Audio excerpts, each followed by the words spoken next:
Voksede du op med tysk derhjemme? Eller ikke derhjemme så meget, men min mors del af familien, så det vil sige min morfar, som jeg faktisk kalder for opa, han har gået på den tyske folkeskole. Min mor har gjort det, og hele hendes familiekreds, altså sådan, hendes kusiner og fætre har også gjort meget af det, eller mange af dem har også. Og så har hun selvfølgelig også selv været på den tyske skole. Og så da det kom til at skulle vælge en skole, da jeg var lille, og da mig og min søster var yngre, så valgte mine forældre så den tyske skole, fordi at dengang var den tyske skole i Sønderborg stadig privat. Og der var det sådan, at det skulle være en god skole, og så valgte de så at sende mig på den. Tyske skole i Sønderborg? Ja. Og gik du på tyske børnehave? Ja, jeg har gået i den tyske børnehave op ved, lige ved siden af skolen. Okay, taler du tysk med din mor? Nej, jeg snakker ikke tysk med min familie, fordi at vi er danske. Men vi er bare opvokset i det mindretalsmiljøet, hvor det er, at vi også har haft sådan nogle ting som for eksempel efter skole har vi gået til sådan fodbold og sport og idræt. De der fritidsaktiviteter har vi jo ikke gået med folk fra mindretallet og sådan noget. Vi snakker ikke rigtig tysk derhjemme, men min mor hun er tysklærer, så hun snakker rigtig godt tysk og er lidt en sprognørd også. Så hun har altid været en stor hjælp, hvis det var. Så vi kunne altid... Det var måske op til en eksamen eller sådan noget, så ville vi snakke lidt tysk derhjemme, for man lige fik vendt og drejet nogle sætninger og nogle ord, da jeg var yngre. Måske de bedste mor og bedste far var tysk? Nej, altså det er rigtig lang tid siden. Så der kom nogle af mine morfars forfædre kom op fra Tyskland op til Danmark, og de var gamle, eller de var fattige kartoffelbønder, og så kom de her. Men det er flere generationer siden. Du taler tysk også? Ja, min mor og far kommer fra tysk. Voksede du op med tysk? Ja, min mor og far snakker tysk til mig, okay. Og jeg snakker dansk tilbage. Hvorfor ikke tysk tilbage? Jeg er bare vokset op med dansk, men alle mine venner i folkeskolen var dansk, og i børnehave var det dansk, så jeg har altid snakket dansk. Okay, så gik du på dansk børnehave? Ja. Dansk skole også? Hvorfor ikke tysk? Min halvstorbror, han har gået på det tyske folkeskole, hvor jeg også og han kunne ikke snakke dansk, før han blev... Ja, det var svært for ham at snakke dansk, så han kunne næsten kun snakke tysk. Men det er jo, hvis man bor i Danmark, skal man også kunne snakke dansk, så de ville hellere have, at jeg gik på en dansk skole, så jeg kunne lære dansk kultur. Taler du tysk hver dag? Nej. Og du? Altså det kommer lidt an på, altså ikke hver dag, men jeg har jo stadig veninder og sådan noget, specielt fra gymnasiet. Jeg har også gået på tysk gymnasiet. Tyske gymnasier? Ja, i Aabenraa. Det er kun en gymnasier? Ja. Men er det nok? Ja, der er ikke så mange elever. Det er en mindre skole, jeg tror, der er under 200 elever. Der har været cirka 60 elever per årgang. Og det er jo 3 år. Der er faktisk heller ikke, på gymnasiet er det faktisk også færre og færre mindretalsfolk, der går. Fordi at det er faktisk oftere tyskere, der kommer fra Nordtyskland og sådan noget, der kommer op til vores skole og går der. Så er der faktisk ikke særlig mange mindretalsfolk på det gymnasium i Aabenraa. Som i forhold til før, der var der mange mindretal. Der var der primært mindretal, men nu er det faktisk primært tyskere. Har du mange venner, som taler tysker med dig? Ja, fra gymnasiet har jeg mange, altså, fordi at mange af mine venner netop er tyske. De kan selvfølgelig også forstå dansk og sådan noget, så det bliver tit sådan noget blandet noget. Jeg snakker tysk og dansk, men det er meget varierende. Det kommer lidt an på hvem det er, og hvem der ellers er med i samtalen. Har du mange venner, som taler tysk? Jeg har ikke kun danske venner. Der er ikke bare kun dansk. Vores generation, de føler sig mere danske, dem fra det tyske mindretal, end de generationer før. Så hvis du er født i Danmark, så føler man sig mere dansk. Men så har du i tysk pas? Nej, jeg kan få det, hvis jeg vil. Okay. Jeg kan hente det nede i Tyskland. Jeg har kun dansk pas. Kun dansk pas. Men hvorfor ikke får I et tysk pas? Min storebror har tysk pas. Jeg skal ikke bruge det. Betragter du dig selv som dansker? Ja. Ikke tysker, ja? Ja. Men din mor er tysk? Min mor, hun er halv tysk, halv dansk. Halv dansk, okay. Hun er opvokset tysk. Hun er opvokset tysk. Ja, men de taler tysk med hinanden. Ja. Der er stærkt af tyskhed. Mere dem. Det er rigtigt. Genetisk, ja. Men kulturelt føler jeg mig mere dansk. Føler dig som 100% dansk? 90% dansk. No. Og du betragter du dig selv som tysk eller dansk? Jeg tror, jeg har nok altid mest følt mig mest dansk. Altså, jeg tror aldrig, jeg har haft den der følelse til Tyskland, fordi at derhjemme har vi bare været danskere, altså normale danskere, og vi spiser kartofler og sovs til hvert måltid. Altså, det er jo meget dansk. Min familie er meget dansk, udover at vi har været i skole og sådan noget på den tyske institution. Hvad kan man sige, jeg er måske vokset op med nogle traditioner, der er mere også tysk, som St. Nikolaus Tag og sådan nogle ting, men det er mest også fordi det var en ting i skolen og sådan noget, så jeg er måske opvokset med nogle traditioner, hvor jeg nogle gange tror, de er danske, men så er de det ikke, så er det faktisk tyske, men det er ikke bevidst, det er bare fordi, at det sådan, måske er en blandet ting, fordi det er også noget, min mor hun selv er vokset op med. Så jeg tror, det virker meget naturligt, og derfor virker det som om, at hele er dansk, og så kan jeg ikke rigtig måske adskille det. Din kæreste? Okay. Taler I med hinanden tysk eller dansk? Dansk. Okay. Det var lidt mærkeligt. Vi har været ude at rejse her sidst, og så var vi i Østrig. Der har jeg en veninde, som bor. Og der skulle vi jo snakke fuldt ud tysk, for de kan jo ikke noget... Altså, jeg kunne også snakke engelsk, men det havde været lidt mærkeligt, måske fordi vi jo begge kan tysk. Så snakker vi tysk. Så altid på dansk? Altid på dansk. Så det var første gang, hvor vi synes... Ja, vi snakkede ikke tysk til hinanden, medmindre det var i selveste den her sammenhæng, hvor der var andre mennesker, så snakkede vi selvfølgelig tysk. Det var der, jeg lagde mærke til, hvor god du faktisk er til tysk. Han underspiller meget, hvor god han er til tysk. Han er sådan, jeg kan bare godt forstå det, når man snakker det. Og så når man snakker det, så er det faktisk lige godt, næsten fejl. Altså, han underdriver lidt sine egne kompetencer, jeg ved ikke helt hvorfor. Jeg har tysk familie, der ikke kan snakke dansk. Så når de er på besøg, så snakker vi også tysk. Så i fremtiden, hvis I har børn sammen, vil I sende dem til i tyske skole? Jeg tror, det kommer meget an på, hvordan det er, som skolerne ser ud i området.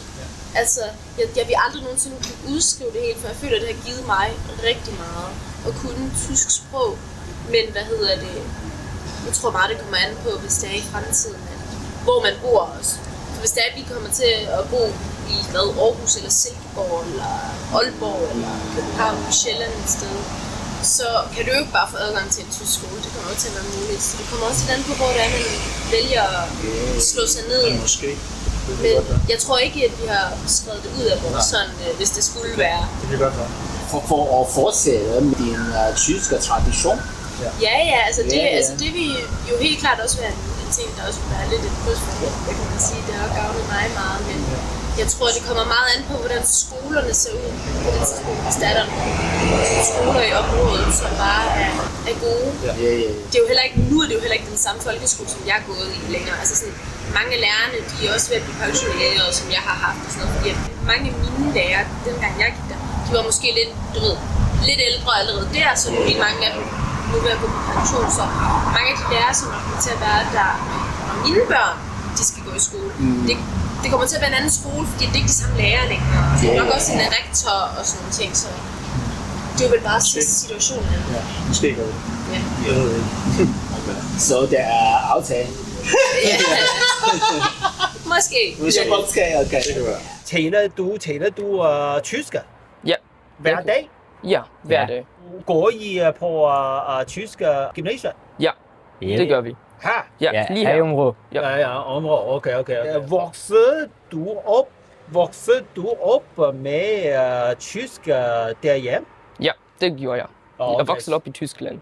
Tyskland? Ja. Så du kommer fra Tyskland? Ja. Ja, jeg er også fra Tyskland, men jeg har boet her i 13 år. Så jeg er egentlig sådan ret dansk og tysk, men jeg er mere tysk, fordi min familie er helt tysk. Din familie bor her? Jeg er sådan mine forældre. Dine forældre bor her? Ja. Ja, okay. Ikke i Åbenrå, men i Danmark, ja. Ja. Så har du et tysk pas eller et dansk pas? En tyske. Tysk pas? Ja. Okay. Og du? Jeg har faktisk begge to. Jeg har lige fået dansk statsborgerskab sådan 2 år siden, så jeg har dansk og tysk pas. Okay. Betragter du dig selv som tysker og dansk? Ja, det vil jeg også sige, fordi jeg har bare boet her hele mit liv, som jeg kan tænke om. Så jeg vil bare sige, at jeg er tysker og dansk. Også fordi du har 2 pas? For det sådan rigtig godt. Sådan, jeg føler mig endnu mere dansk, end jeg egentlig vil være, bare fordi jeg har dansk pas. Jeg er dansk statsborger. Og du betragter du dig selv som dansk eller tysk? Mere tysk, fordi jeg ikke virkelig har et dansk statsborgerskab, og jeg også hele min familie er tysk, så ja. Du har boet i Danmark i mange år. Ja, 8 år. 8 år, så Ja. måske det føler dig som... Ja, jeg er også en lille smule, ja. En lille smule, ja. Okay. Har du en kæreste, som taler tysk? Mig ikke lige nu, nej. Men Okay. han har. Ja. Okay. Ja, hun er faktisk sådan virkelig halv dansk, halv tysk. Sådan hendes far, han er dansker, og hendes mor, hun er tysker. Så det er virkelig sådan halv familie. Og hun snakker tysk med mig, men hendes far, han snakker selvfølgelig dansk til mig. Betragter du som de tyske mindretal i Danmark? Ja, selvfølgelig. Ja, Sådan, okay. det var en stor del af min identitet også. Yeah. Jeg har været i børnehave og i skole her. Og du? Ja, også det samme for mig, ja. Okay, yeah. Har du mange venner, som kommer fra Tyskland og bor i Danmark i mange år? Ikke i mange år, nej. Men for det sidste, ja, lige nu. Fordi i den gymnasiet, jeg er lige nu, der er mange fra Tyskland. Og de kommer her til at gå på den her gymnasiet, så... Ja. Og du har... Ja, sådan, egentlig alle mine venner er tyskere. Min bedste ven, han er sådan, også dansk og tysk. Det er sådan, han har lært tysk sammen med mig, jeg lærer dansk, og vi lærte det fra hinanden lidt. Ja. Så det var bare sådan nice historie i børnehaven. Okay. Taler I med hinanden tysk eller dansk? Tysk for det meste. Ja, Tysk, tysk. for mig så... Yes. Det er godt. Jeg stillede samme spørgsmål, okay, til mange mennesker. Ja. Mange mennesker siger til mig, at de taler dansk i stedet for tysk, Okay. fordi det er naturligt for dem. Måske forskelligt, Ja, fordi Ja. du er tysk. jamen, vi lærer også hinanden kan sådan på tysk, så alt det er egentlig bare på tysk. Ja. Og også sådan nogle venner, som ikke kan dansk, så det ville være lidt uhøfligt at snakke dansk foran dem. Ja. Hvis I har børn i fremtiden, og fortsætter bor her i Nordslesvig, så vil du sende dine børn til i tyske skoler eller danske skoler? Højst sandsynligt i Danmark på en tysk skole, så de lærer begge sprog, ligesom jeg har. Så det vil være højst sandsynligt, det jeg vil gøre.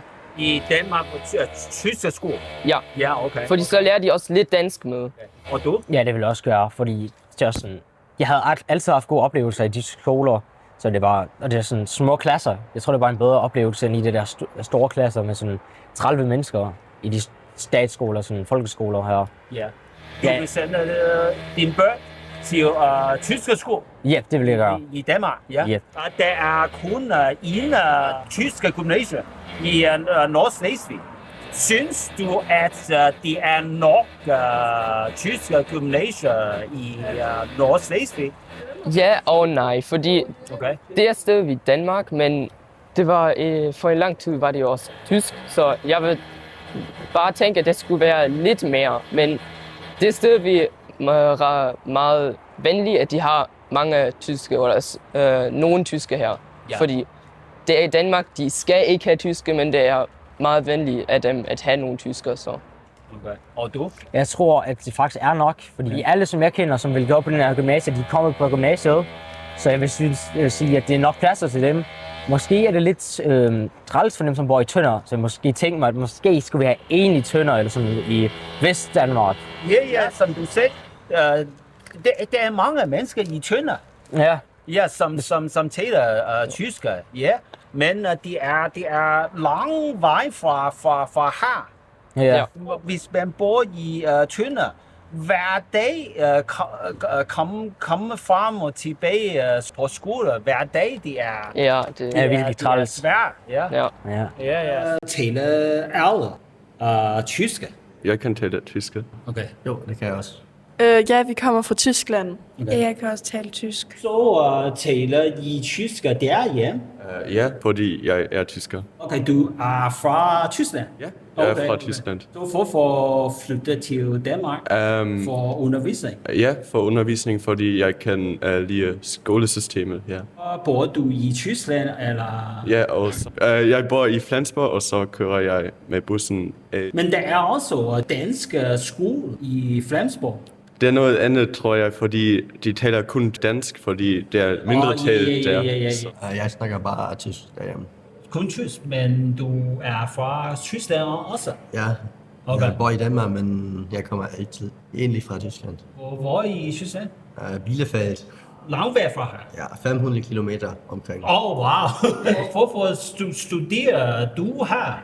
Fordi det er meget nemmere for mig, fordi skole er ikke så svært. Ja. Og du? Jeg kommer egentlig også fra Tyskland. Jeg er født dernede, og min familie bor der, men jeg bor hernede i Aabenraa. Så jeg taler kun tysk derhjemme. Og du? Ja, jeg bor i Danmark, og jeg snakker primært dansk derhjemme. Så dine forældre taler dansk? Ja, jo, Okay, mine forældre okay. taler begge dansk, så jeg taler primært dansk derhjemme, men også lidt tysk. Betragter du dig selv som det tyske mindretal i Danmark?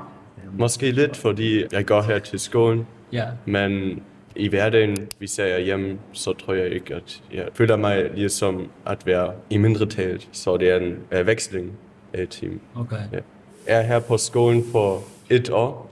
Jeg er ikke så langt her i Danmark. Okay. Og du? Jo, det gør jeg, fordi jeg bor her i Danmark. Okay. Ja. Og du? Ja, det gør jeg også. Jo, jeg tænker også, at jeg gør det, fordi jeg går i skole her, og vi snakker tysk her, og sådan. Jeg snakker dansk derhjemme, og jeg bor her i Danmark, så jeg tænker, at det er sådan også en del af mindretallet, at man kan skifte sprog og sådan noget. Men har du i tysk pas, eller? Ja.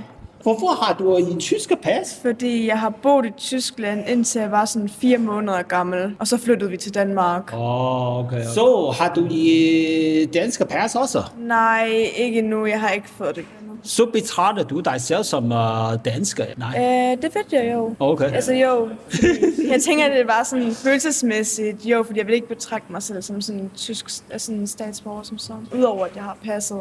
Og du, har du i tysk pas eller dansk? Jeg er fuld tysker, men jeg vil gerne, når jeg bliver 18, søge om et dansk pas. Altså et dansk og tysk pas. Du kan få i dansk pas? Ja, jeg kan få dansk pas, hvis jeg ansøger om det. Fordi jeg har været, når jeg er 18, så har jeg været 5 år i Danmark. 5 år, ja. Og så må jeg godt det. Og så vil jeg gerne få begge pas, altså tysk og dansk. Okay. Og du? Jeg har kun en tysk pas. Kun tysk? Yes. Okay. Og jeg er også kun en tysk pas. Okay. Den her spørgsmål er meget, meget sjov, jeg tror. Har I en kæreste, som taler tysk eller dansk? Nej, jeg har slet ikke nogen kæreste. Leder du efter en kæreste? Nej, jeg har ikke rigtig tid til en kæreste. Okay. I fremtiden, vil du finde en kæreste, som kan dansk eller tysk eller ikke vigtigt? Tror jeg er lidt ligeglad, altså sådan, så længe personer sidder nok, så sådan, kan de jo snakke tysk eller dansk, det er jeg lidt ligeglad med. Okay. Og du? Altså faktisk er vi 2 kærester. Okay, godt. Og vi 2 taler bare dansk med hinanden. Så ja. Dansk med hinanden? Hvorfor? Men jeg er meget god til dansk, og han er ikke, så vi lærer hinanden det lidt sådan. Vi gør det nogle gange, specielt når vi er i Tyskland, men vi bor begge 2 i Danmark. Ved familien, så taler vi tysk med hinanden. Okay. Men når vi er under hinanden, så taler vi på dansk. Okay. Og du? Jeg har ikke en kæreste, men jeg kan forestille mig, at have en i fremtiden, som taler dansk med mig. Så du vil finde en kæreste i fremtiden, som kan dansk? Ja. Hvis i fremtiden I har børn sammen, vil I sende dem til i tyske skoler eller danske skoler? Eller? Altså, jeg tror, vi begge 2 er enige i, at vi vil sende dem på dansk skole, fordi der er bedre skolesystem. Okay. Men vi vil stadig lære dem begge sprog, fordi det er meget vigtigt, og vi kommer jo begge 2 ud fra Tyskland, og så skal de også tale med vores familie. Så de opvokser tosproget med dansk og tysk, men de går på dansk skole. Jeg tror det samme. Sammen? Ja. Okay. Hvis har du børn i fremtiden, vil du sende dem til dansk skole eller tysk skole? Jeg vil nok sende dem på en dansk skole, i hvert fald ind til sådan 7. og 8. klasse, og så først der skifte over folk, men også lære dansk godt, men så er der hjemmesnak delvis tysk med dem, så man lærer begge dele. Jeg ville sende dem til en dansk skole, fordi jeg kan også lide skolesystem her bedre. Men jeg vil også lære dem tysk, fordi vi lever her på en grænseregion. Så er det, tror jeg, vigtigt, at de kan tale begge sprog. Når du siger, at de danske skolesystemer er bedre end de tyske, på hvilken måde de er bedre? Man er ikke så presset af at lære så meget, så det er mere afslappet, tror jeg. Og det er vigtigt. Så. Og du? Ja, det tror jeg, fordi det er meget mere digitalt, som den tyske skole. Okay. Med digitalt? Ja. Okay. Ja, man går lidt mere ind på eleven. Altså, jeg føler, at vi har en meget god sådan, forhold med vores lærere også, og vi kender alle sammen hinanden, og der bliver mere kigget på, hvordan vi har det selv som person. Og ikke sådan det der produktive, altså det skal være produktivt, men ikke hele tiden. Og du? Ja, jeg vil nok sige lidt ligesom de andre, at man har det også, at man ikke kalder lærerne ved efternavn. Det kan jeg godt lide ved det, og det hele er lidt mere afslappet end i Tyskland. Vil du gå på universitetet i Tyskland eller Danmark? Jeg vil nok tage på universitet i Danmark, også efter det, sådan, det jeg har fundet ud af, og sådan noget, så jeg vil tage til Danmark også. Danmark? Ja. Okay. Hvorfor? Jeg har aldrig prøvet at gå i skole i Tyskland, så jeg kender kun det danske skolesystem, og jeg synes, det virker fint, og jeg ser ikke grund til at... Men der er mange gode universiteter i Tyskland også. Altså, jeg vil gerne bare tage det i Danmark også, fordi jeg ved ikke, jeg synes, det er fint. Ja. Og du? Jeg overvejer også i Danmark. Det eneste grund, jeg vil gå til Tyskland, er på grund af de der store byer. For eksempel Berlin eller noget. Ja, men ellers så vil jeg gøre det i Danmark, også fordi jeg godt kan lide systemet hernede. Og så også med, at man får understøtning, altså med SU og alt muligt. Altså, det får man jo ikke rigtigt i Tyskland. Og du? Jeg ved det ikke. Nej, det ved jeg ikke, fordi mit dansk er ikke så godt til at gå på en dansk universitet. Derfor skal jeg tænke, om jeg går til en tysk eller en dansk universitet. Jeg tror, at jeg vil læse her i Danmark, fordi jeg tror, at det er ikke så svært at have muligheden til at læse medicin. Det er kun i gymnasium i Nordslesvig. Tysk gymnasium. Synes I, at der er nok gymnasium? Jeg tror, det er sådan fint, som det er nu med det ene, fordi jeg tror, hvis man laver mange flere, så bliver gymnasierne meget små og sådan noget. Selvfølgelig bliver vores gymnasium nu også bygget større og sådan noget, men jeg tror ikke, det er slemt, at der kommer flere til. Så hvis man vil opdele det mere, så vil der være mindre på gymnasiet, så tror jeg ikke, at det vil holde på samme måde som lige nu, for så er der ikke så mange elever. Har du venner, som bor langt væk fra skolen? Altså, jeg selv bor jo lidt længere væk. Min hjemtur tager jo 1,5 time. Ja. Men jeg synes, det er fint nok, som det er. Der kører en bus op, og... Man taber mange timer på bussen. Ja, det er mange timer, men man kan bruge dem på at lave sine lektier, eller snakke med sine venner og sådan noget. Okay. Og du? Altså, jeg synes, der skulle også være en tysk skole i nærheden af København eller noget. Fordi der kan jo også godt være tyskere, der gerne vil gå på skole, og så kan de ikke rigtig finde ud af at tale det der dansk, der er på skolen. Så jeg synes, det giver god mulighed, og jeg kan godt mærke, at der er mange, der vil gå på den her skole. Og så er der ikke alle, der kan blive tilladt på den, eller kan ind på den.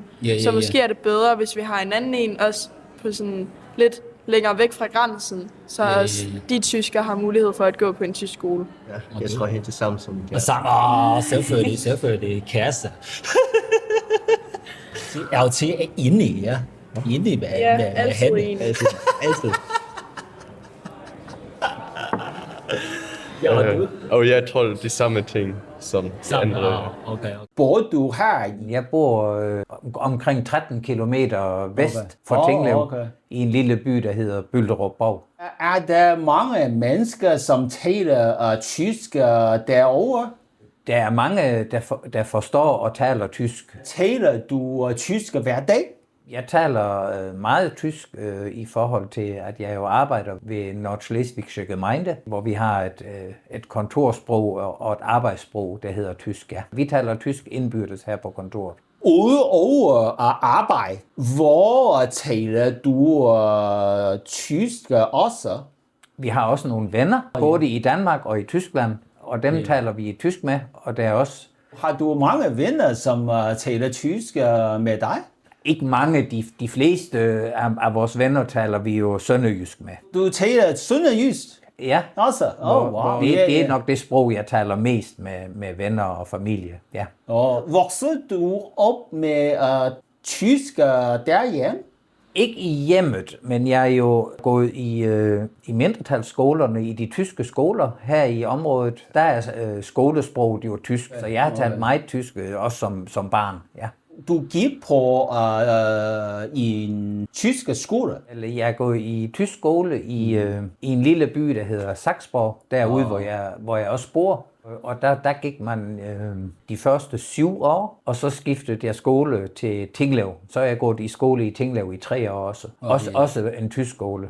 Betragter du dig selv som det tyske mindretal i Danmark? Altså, jeg føler mig meget forbundet til det tyske mindretal, ja. For sende dine forældre dig til et tyske skole? Vi er jo historisk set i min familie en del af det tyske mindretal, og mine forældre, de har valgt at sende os. Vi er 4 børn i det hele i min søskende flok. Og de har valgt at sende os i tysk børnehave først, og så tysk skole, ja. Alle dine søskende gik på tyske skoler? Ja. For at fortsætte med det tyske tradition? Det kan man sige. Altså, det er jo et sammenhold, vi har i mindretal, med både på skoleområdet og det kulturelle område, og også med idrætsforeninger. Det er jo faktisk, mindretallet er ret godt organiseret. Altså, vi har jo det hele også inden for mindretallets rækker. Har du børn? Jeg har 3 piger. Ja. 3 piger, okay. Taler du tysk med dem? Nej, det gør jeg ikke. Vi taler sønderjysk. Sønderjysk, okay. Jeg var selvfølgelig sønderjysk er det modersmål. Det kan man sige, altså sønderjysk er modersmålet, ikke også? Men vi har jo en tæt relation til det tyske også. Og mine børn har også gået i tysk skole. Tysk også? Ja. Meget godt. For fortsat en tyske tradition? Ja, det kan man. Fra generation til generation? Det kan man sige, vi har prøvet i hvert fald. Bekymrer du dig om de tyske sports fremtid i Nordslesvig? Det gør jeg nok lidt. Det tyske sprog har det lidt sværere i Nordschleswig, og det gælder egentlig lidt for hele Danmark, tror jeg, i forhold til måske for 30 år siden. Det input, vi får som børn og unge voksne, det er mere internationalt i dag. Hvor vi jo, da jeg var barn, der så vi jo rigtig meget tysk fjernsyn. Og i dag ser vi jo rigtig mange både britiske og amerikanske serier, og mange film foregår jo på amerikansk eller engelsk. Så sproget, det lider sproget lidt under, fordi vi ikke får det sproglige input, som vi fik, da jeg var barn, hvor vi jo var meget mere konfronteret med det tyske sprog, end man er i dag. Det kan godt bekymre mig lidt, om det ikke på sigt vil gå ud over de færdigheder, som folk har omkring det tyske sprog. Og du synes, at de tyske sprog i Nordslesvig er blevet mindre og mindre synlige? Det er måske en udvikling, hvor vi er på vej hen, men jeg fornemmer også, at det er blevet mindre synligt, end det har været, ja. I forhold til for tiden? For eksempel for 30 år siden? Ja. Og der tænker jeg måske specielt på den dansksprogede del af befolkningen, som jo, da jeg var barn, der kunne de også faktisk alle sammen tale tysk, fordi de også så tysk fjernsyn, selvom de egentlig ikke måske var tysk mindretal, men de så tysk fjernsyn, fordi det var sådan det bedste, man kunne se, ikke også? Hvor Danmarks Radio jo havde en kanal dengang, og der kunne vi jo se tysk fjernsyn hernede i grænseområdet, altså i Nordschleswig, som jo har forceret, lad os sige det sådan, det tyske sprog i området. Altså det er jeg ret sikker på, at det bliver noget, der får en konsekvens, fordi de unge, som ikke går på de tyske skoler, de er ikke ret gode til tysk mere. Og for måske 30 år siden, eller mere, 30-40 år siden, der havde vi mange ansatte i de forskellige børnehaver og skoler og andre steder også, som var hjemhørende, eller som ligesom også havde bopæl og havde deres rødder i Nordschleswig, hvor det i dag rigtig mange lærere, især og børnehavepædagoger, de er faktisk bosiddende i Tyskland og har ikke så meget integreret i området, hvor de måske underviser. Altså hvis det er en skole her i Tinglev med, lad os sige, måske 20 eller 22 lærere, jeg ved ikke præcis, hvor mange de er, så bor rigtig mange af dem, de bor på den tyske side af grænsen og kører til skolen hver morgen, ikke også? Da jeg gik i skole dengang, der boede lærerne i byen. Dengang, Det tror jeg, det er en forskel, og som også har stor betydning for sprogets status i området. Det tror jeg på i hvert fald, at det kunne godt have noget indflydelse på det.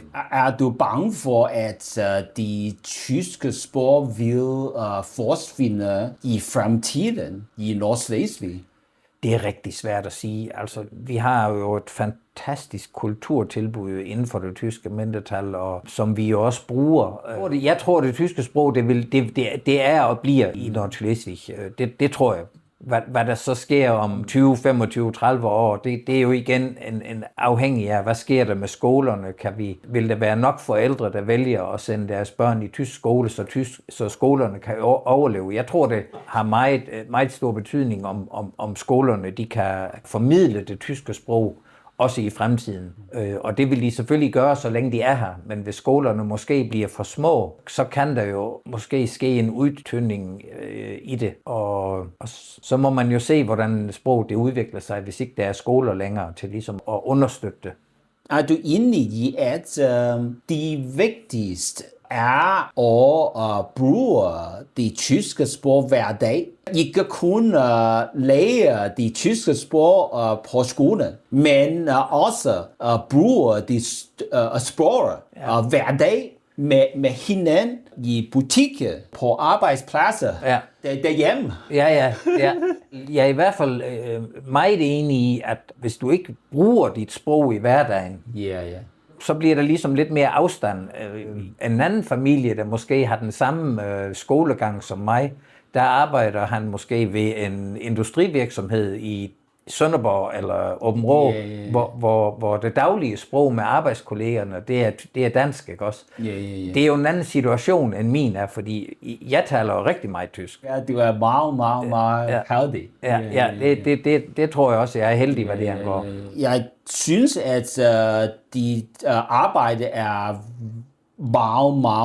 meget vigtigt for at fremme det tyske sprog i Nordschleswig. Ja, endnu mere vigtigt, tænker jeg, er det arbejde, som vores præster, vores præster de gør ud i kirken ved gudstjeneste, at de formidler det tyske sprog der, og forkynder på tysk. Ikke også? Altså det tænker jeg, det er endnu mere vigtigt for sproget også, fordi det ligesom er et lidt mere udadvendt job, end mit er.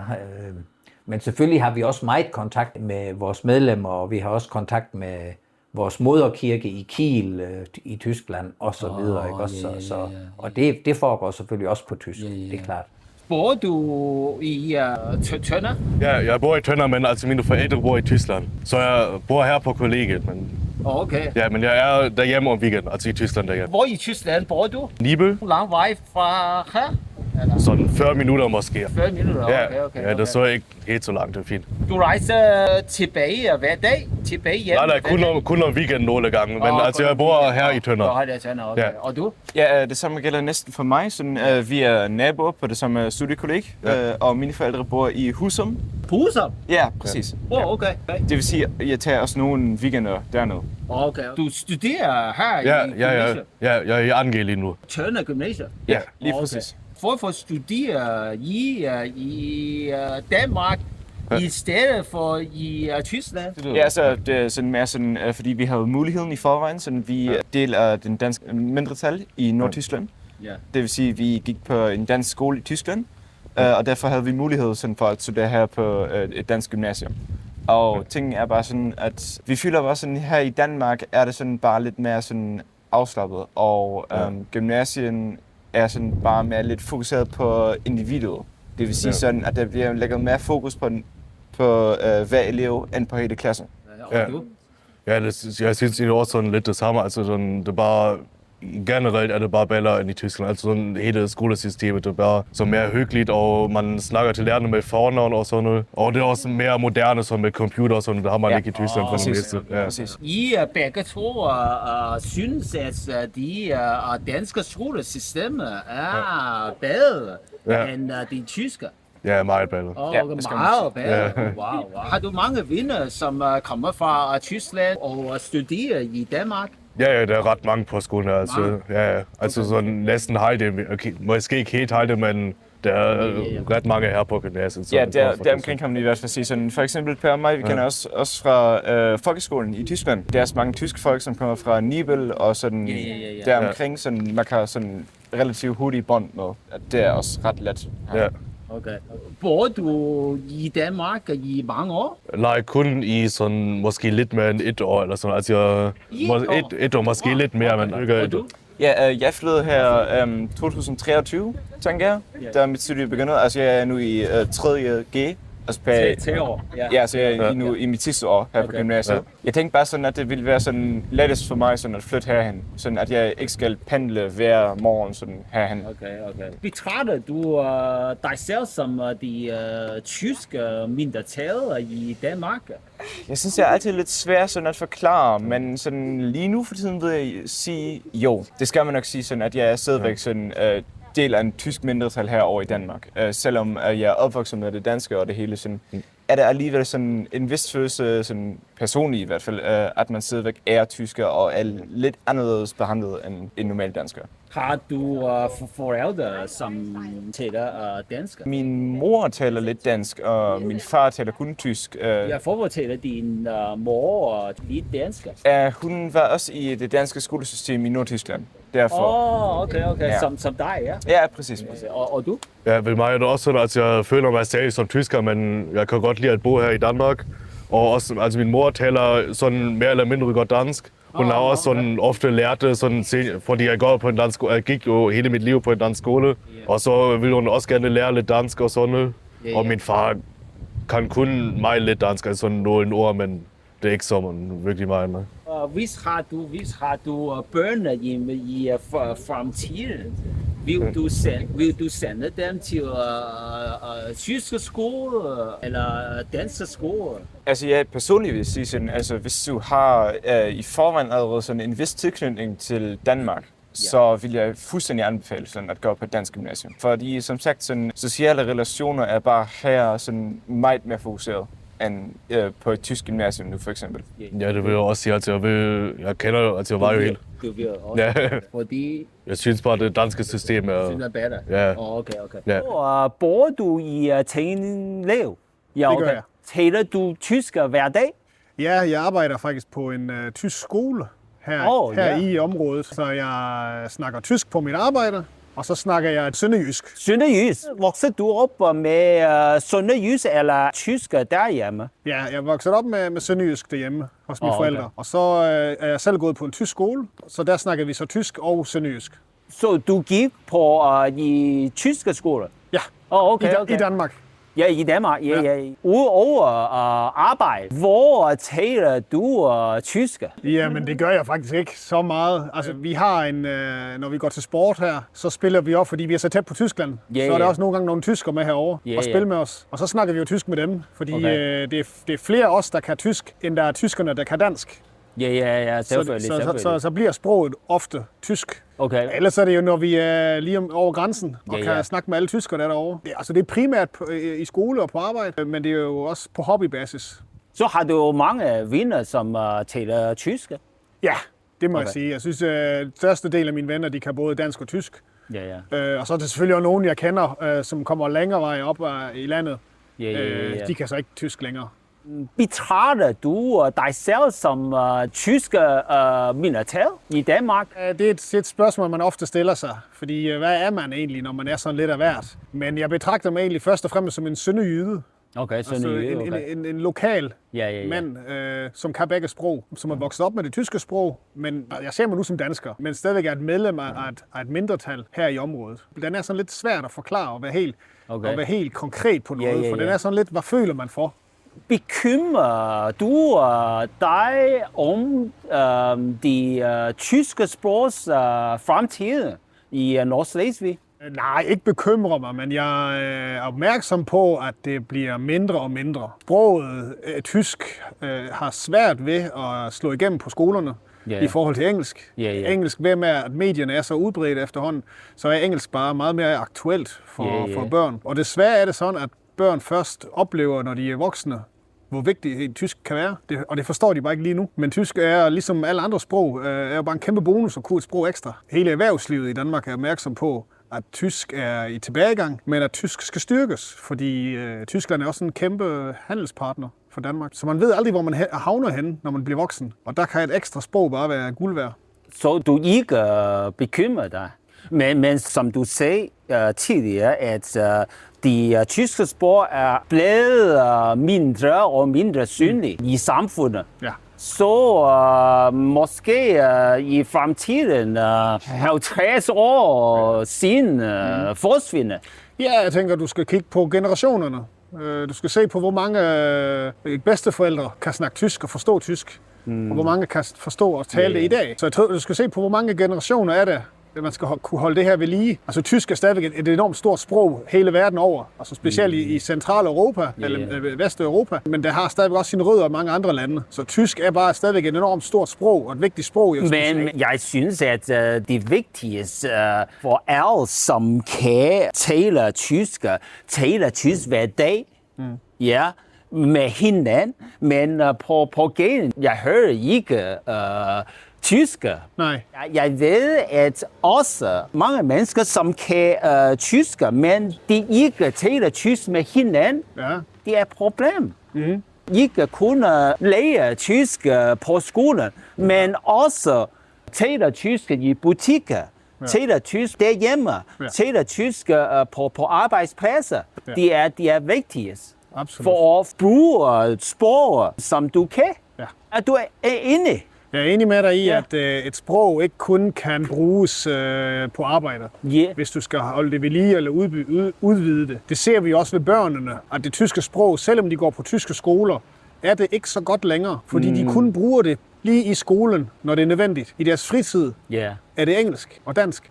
Før i tiden der var der tysk endnu i fritiden. Men YouTube og det videre har det engelske bare overtaget den del af det.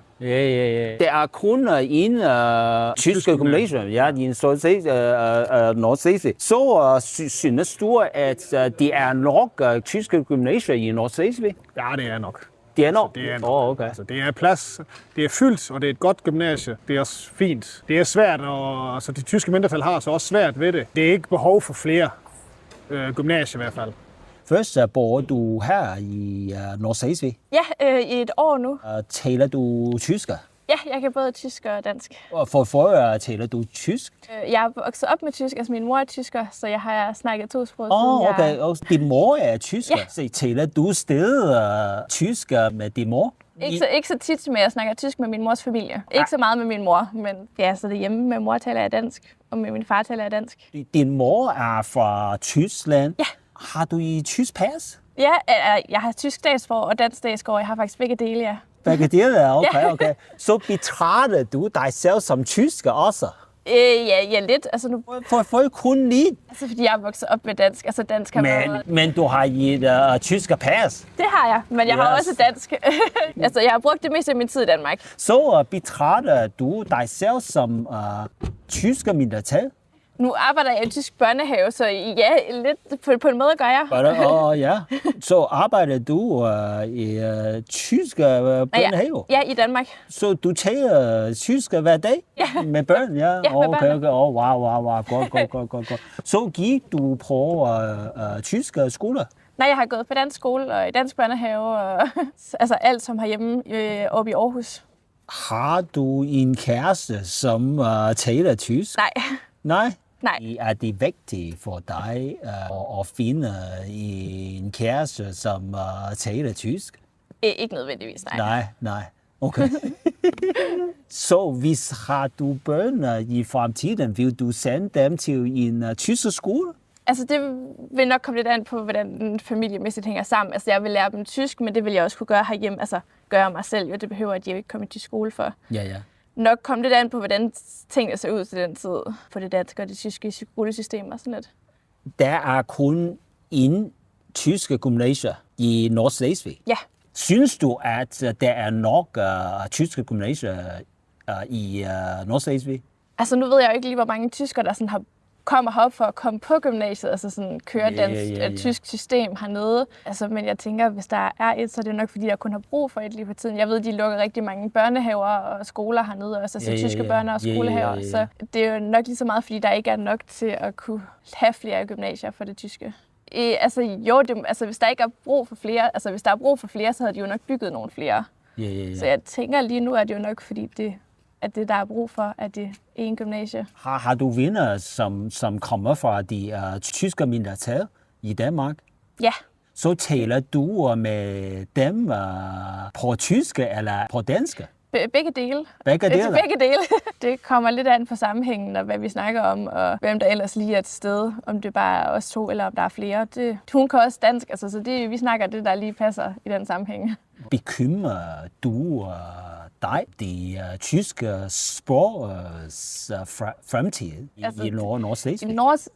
Altså bekymrer mig som sådan ikke, altså fordi det er stadigvæk nyt for mig, men jeg tænker, at det bliver mindre og mindre, der bliver talt tysk heroppe, ja. Så måske i fremtiden, det tyske sprog vil forsvinde?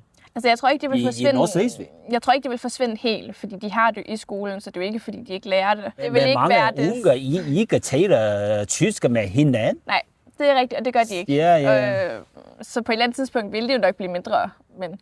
Jeg mindre synlige. Mindre synlige i hvert fald, ja. Det kommer lidt an på, hvordan tiden er. Så hvis der kommer flere tyskere herop, jamen selvfølgelig, så vil sproget jo også blive ved med at være der. Hvis der ikke kommer flere, så vil det jo forsvinde lidt lige så stille efterhånden. Hvorfor du ikke bekymrer dig om de tyske sprogs fremtiden? Du ikke taler tysk med din mor? Nej, jeg taler ikke tysk med min mor, men jeg taler tysk med min mors familie, altså det vil sige min mormor og min kusine, og det der taler jeg tysk. Men unge som dig, de er vigtigst. Du er fremtiden.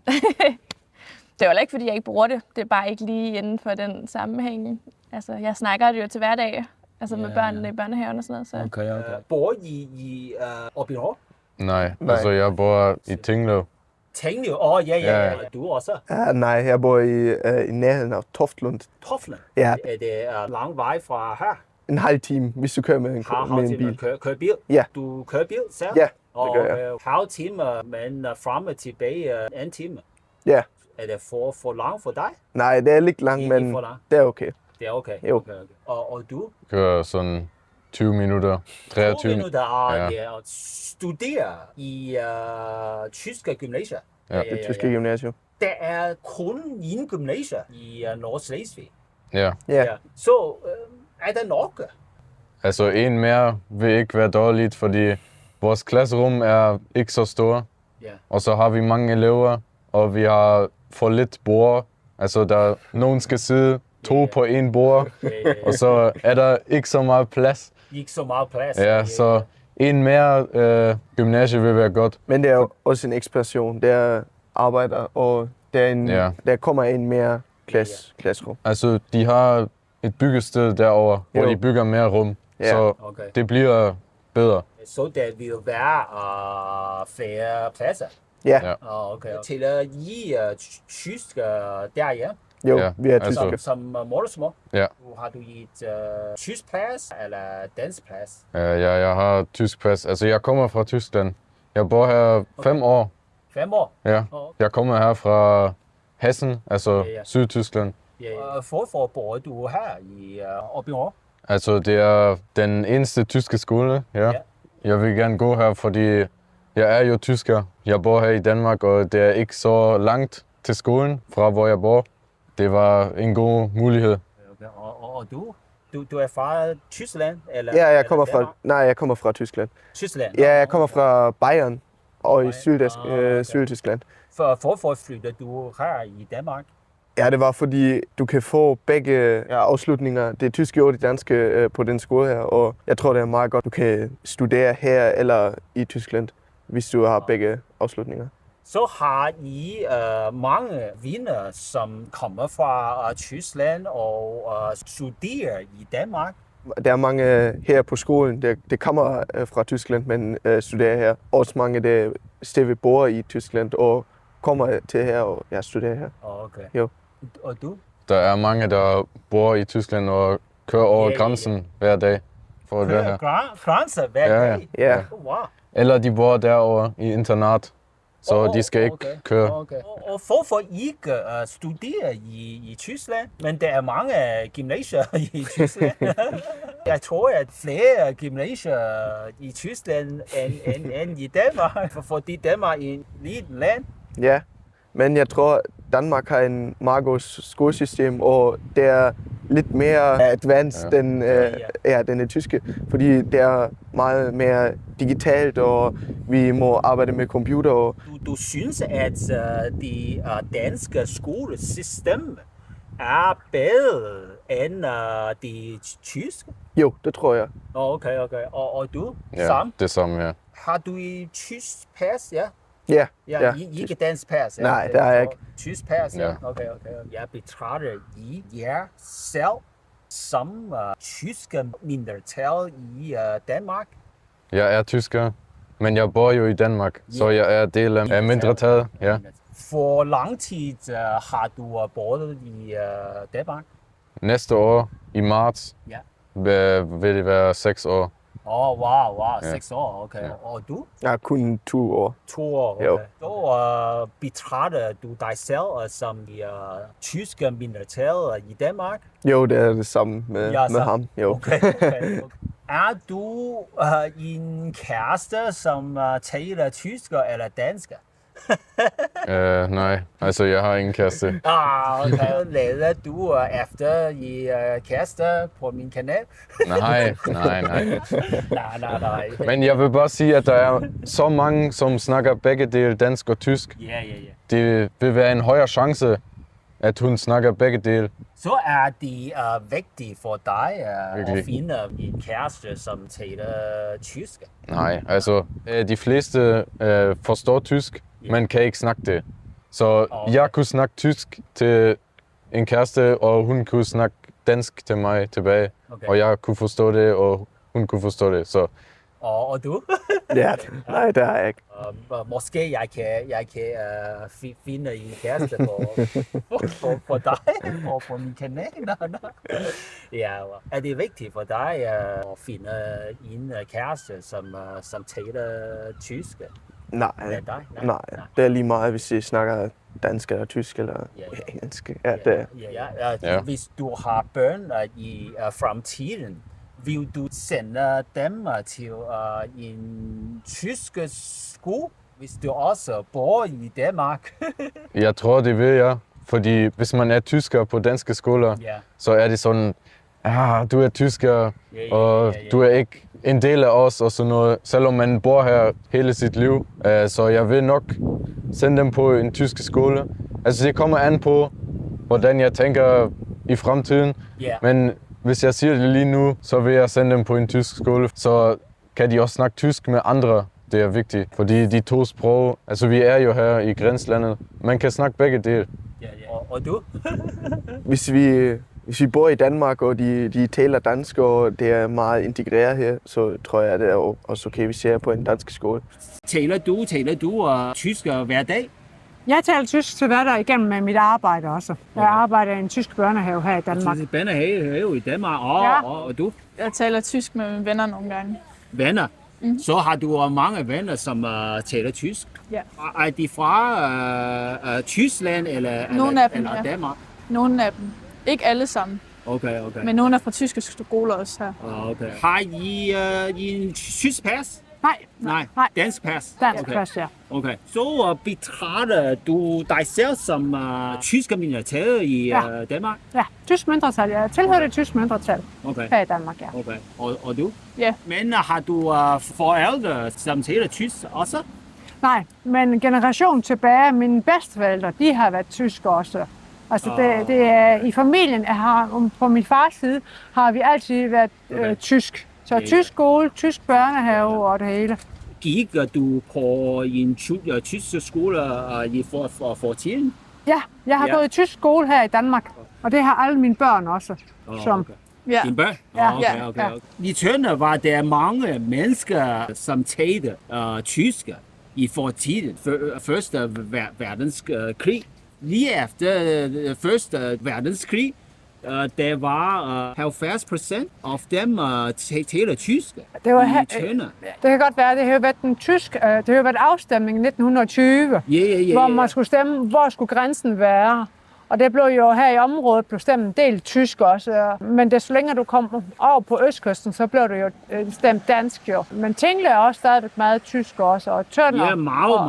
Ja, meget tysk her. Det var. Det har været, det har været. Men nu om dagen er de tyske sprog blevet mindre og mindre synlige. Det er det, ja. Okay. Jamen det er jo tiden. Tiden, det er jo sådan jo, at det blev bare mindre og mindre. Tysk, det er også i skole igen og det hele, men engelsk har jo aftaget rigtig meget op for børnene altså noget. Og mange af os er jo vokset op med tysk tv også, og kan rigtig tysk der også, hvor engelsk har aftaget. Du er jo opvokset med engelsk tegnefilm også og det hele, men har jo gået i tysk børnehave også. Bekymrer du dig om det tyske sprogs fremtiden i Tønder? Nej, fordi vi bor så tæt op ad grænsen, der er mange, der kan tysk. Og så er der jo kommet mange tyske familier, er flyttet op til Danmark også. Så mange af de tyske institutioner har jo fået en stor boom af tysker, så det tyske talt blev meget mere talt også i pausen og det hele end tidligere. Men som de siger, er det tyske sprog mindre og mindre synligt? Ja, synligt, ja. Det er det, ja. Så før mennesker taler tysk nu i forhold til for tiden? For tidligere, ja. Hvorfor bekymrer du dig ikke? Vi har jo stadigvæk de tyske skoler og tyske børnehaver. Her i Tønder er det jo en tysk børnehave og en tysk skole. En tysk bibliotek har vi her også. Vi har jo Deutsche Gymnasium også, Deutsche Bücherei. Så den tyske mindretal har jo mange ting, og også sportsforeninger og det hele, hvor det også er totalt tysk. Og du? Nej, ikke rigtigt. Som sagt, der bor jo også mange tyskere her i Tønder, og andre steder her ved grænsen. Vi bor så tæt på grænsen, så der er jo... Taler du tysk på arbejdspladser? Jeg arbejder ikke endnu, men jeg har gået på tysk skole næsten hele mit liv. Det her er mit første år på en dansk skole, hvor vi også har tysk timer og sådan noget. Så ikke rigtigt sådan. For eksempel i butikker, på arbejdspladser mange steder, og på gaden. Jeg hørte ikke tysk. Nej, det er kun turister, der taler tysk. Jeg på min arbejdsplads taler tysk, fordi jeg arbejder i en tysk selvfølgelig. Taler I begge tysk med hinanden? Nej, vi snakker dansk nogle gange, men altså, nogle gange kan der godt komme nogle tyske sætninger og sådan. Okay. Men ellers ikke. Så spørgsmål til dig. Har du en kæreste, som taler tysk? Det har jeg haft. Okay. Men ikke lige nu. Er det vigtigt for dig at finde en kæreste, som kan tale tysk? Nej, for jeg kan selv tysk. Hvis har du børn i fremtiden, Vil du sende dem til i en tysk skole? Det tror jeg, ja. Okay. For at de også kan lære lidt af vores kultur, sådan, hvordan vi er vokset op. Og sådan. For at sætte de tyske tradition. Ja. Ja, det er man pikker jo det bedste ud fra hver kultur, er jo. Bor I her? Jeg bor i Aabenraa i Ugen, Ja. men min familie bor i Flensborg i Tyskland. Du er fra Tyskland? Ja, jeg er fra Tyskland. Og du? Jeg bor også i Aabenraa, men jeg bor i Augusten. I 17 år har jeg boet i Danmark, men min familie bor i Tyskland. Jeg bor også i Aabenraa, men jeg er også originalt fra Tyskland, og vi bor dernede her siden 3,5 år. Så. Ja, for mig er det samme. Jeg bor også her. Ja, men jeg kommer fra Tyskland. Al kommer fra Tyskland? Her? Okay. Studerer I her? Ja, jeg går på skole her på gymnasium. Men jeg går på skole i Tyskland for 10 år før. Og så vekslede jeg her til Tyskland. Okay, og du? Jeg har altid været i den tyske skolesystem her i Danmark. Du? Jeg har også skiftet her, når vi flyttede til Danmark, så begyndte jeg også i det danske-tyske system her i Danmark.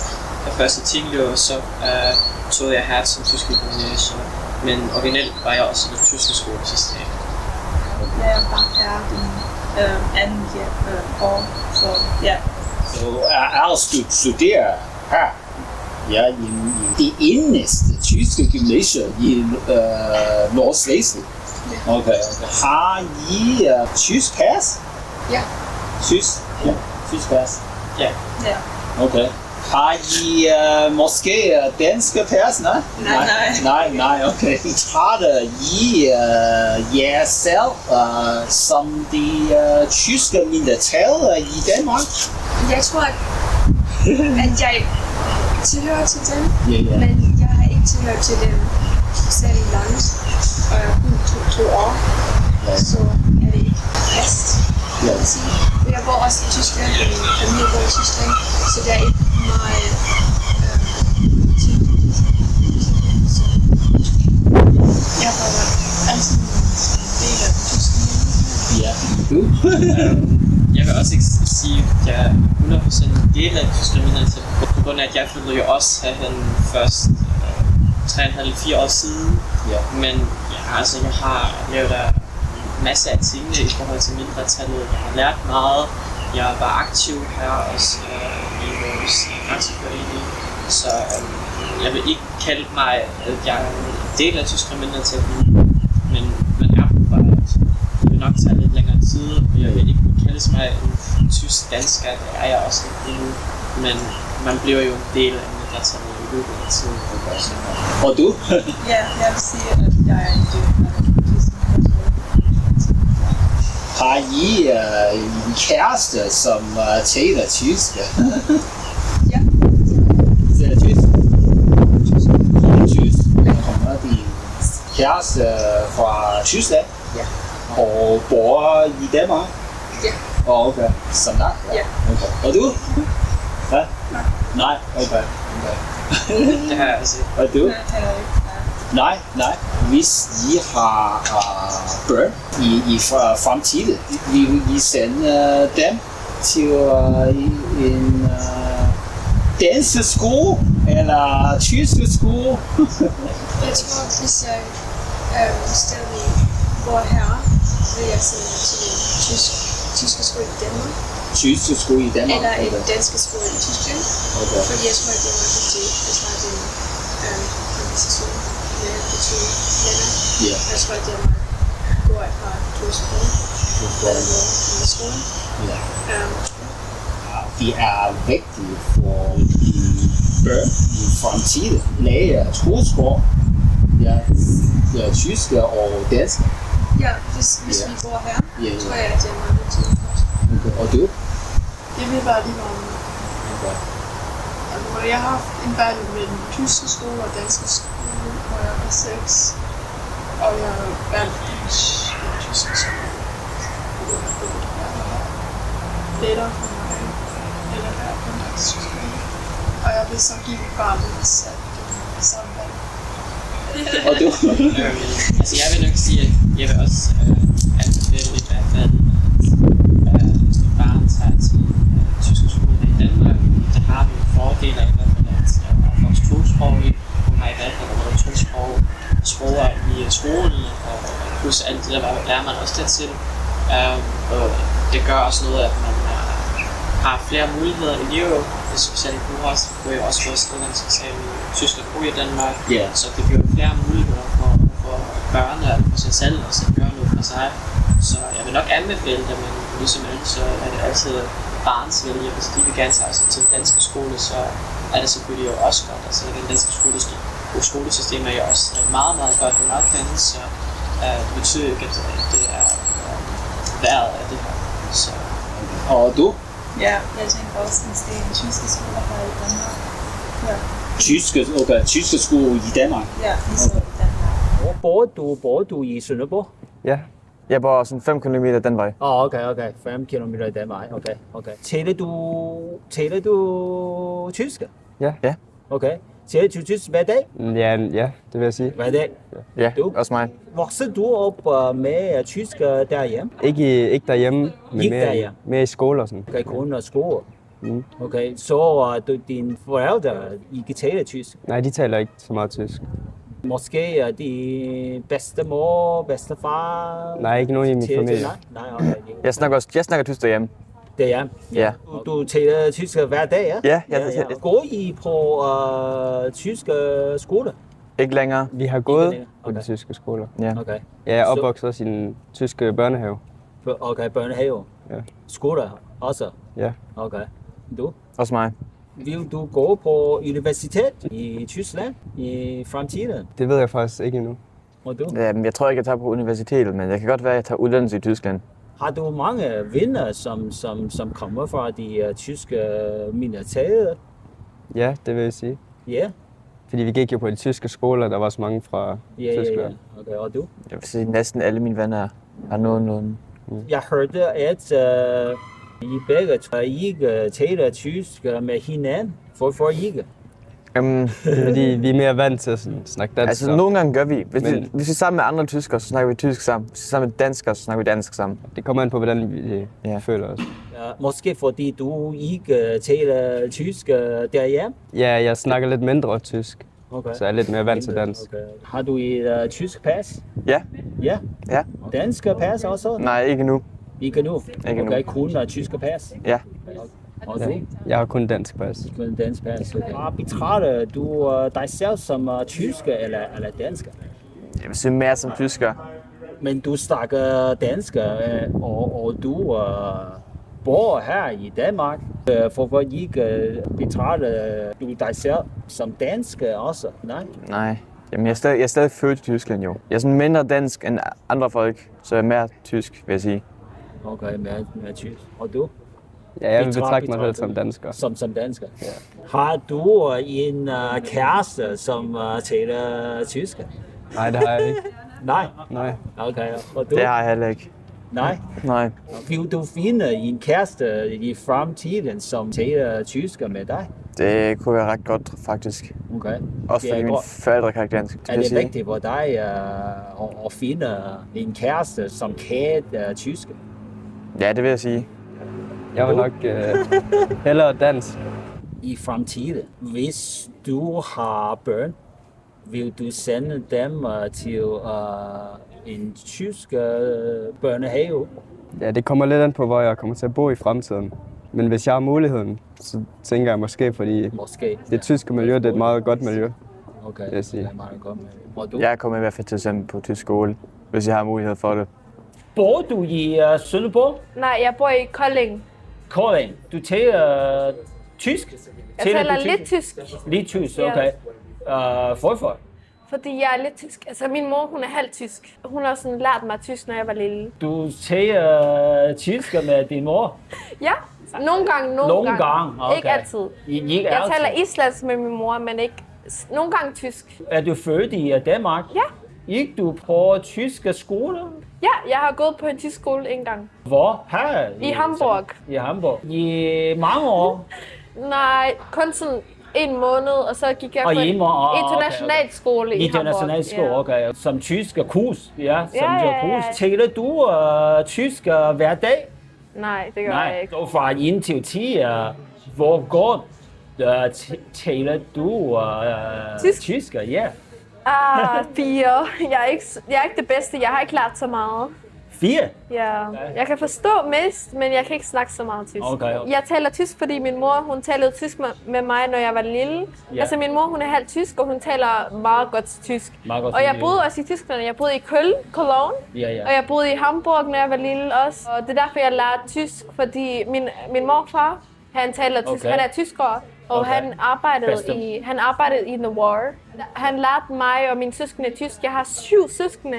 Betragter du dig selv som tysk mindretal i Danmark?